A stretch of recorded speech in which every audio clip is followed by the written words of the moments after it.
Thai nay aliu new maniura bol latbam sinio. How many persons are there in Godhead? Chubara Charawangbampii ga khang dejubam lo. Charawangbampii ga khang sumbame. Sisira papiu tingwang pana piu tingwang Masanbo hupina tingwang siye. Paliu hasi palunlunga pumtanga khadi pakendiga jamme.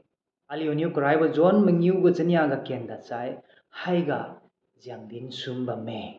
Sisira papiu latkeng khadi Masanbo hupina.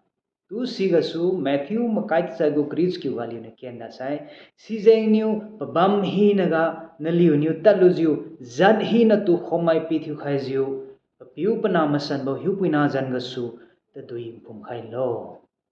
There are three persons in the Godhead: God the Father, God the Son, and God the Holy Spirit, and these three are one God. Sichuju Charawangbampii ga khangsumba sisira papiu tingwang pana piu tingwang Masanbo hupina tingwang hai khangsum haise khadle chubura sumna khathibo tingwang nge tibo hai.